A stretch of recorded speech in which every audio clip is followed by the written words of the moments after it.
আসসালামু আলাইকুম।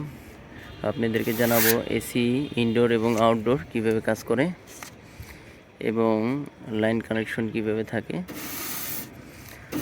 তো দেখতে পাচ্ছেন এখানে একটি কানেকশন বোর্ড দেখতে পাচ্ছেন। এখানে তিনটা 3 ফেজ লাইন আছে, রেড লাইন 1, লাইন 2, লাইন 3 এবং এখানে আছে নিউট্রাল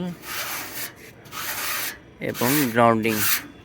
এটা হচ্ছে গ্রাউন্ডিং, এরা কালো কেবল ইউজ করছে গ্রাউন্ডিংটা। এটা হচ্ছে ইনডোর থেকে আসছে, এটা ইনডোর সার্কিট থেকে আসছে রিলে কন্ট্যাক্টের জন্য।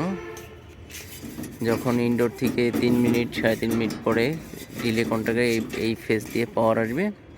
এই পাওয়ার এসে এই কেবল দিয়ে এসে এই ম্যাগনেটিক কন্ট্যাক্টে কন্ট্যাক্ট করবে।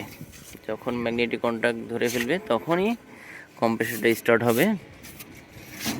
এটা 3 ফেজ কম্প্রেসর, ব্র্যান্ড হচ্ছে এমারসন ব্র্যান্ড। এটা এমারসনের কপলিন ব্র্যান্ড।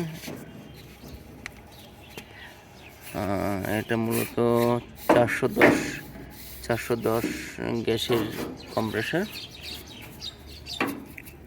তো দেখতে পাচ্ছেন যে এই যখন কন্ট্যাক্টটা ধরবে তখনই 3টে ফেজ রেড, ইয়েলো এবং ব্লু এই টার্মিনাল পয়েন্টে এসে যোগ হয়েছে। এই 3টে ফেজের কারণে কম্প্রেসরটা স্টার্ট হয়।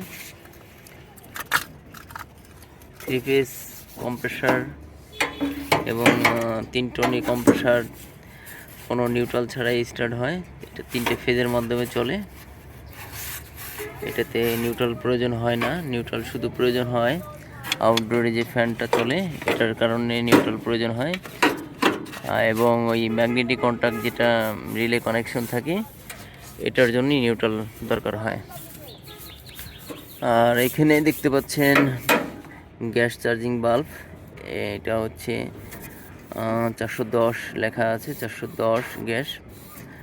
এখানে নজেলটা একটু মোটা, এই কারণে যে কোনো ক্রমে যদি 410 এবং R22 গ্যাস কোনো এক্সপার্ট ভুলবশত দেখা যাচ্ছে যে যদি সেম টু সেম থাকতো তাহলে 410-এর জায়গায় R22 ঢুকিয়ে দিত, কিংবা R22-এর জায়গায় 410 গ্যাস ঢুকিয়ে দিত। ওই ক্ষেত্রে মেশিনে সমস্যা হতো। আজকে দেখাইলাম আপনাদেরকে কিভাবে এসি আউটডোর এবং ইনডোরে কানেকশন থাকে। এবং এই যেখানে দেখতে পাচ্ছেন এটা ক্যাপাসিটার, ফ্যান যেটা চলে ফ্যানের রান ক্যাপাসিটার। তো আল্লাহ হাফেজ।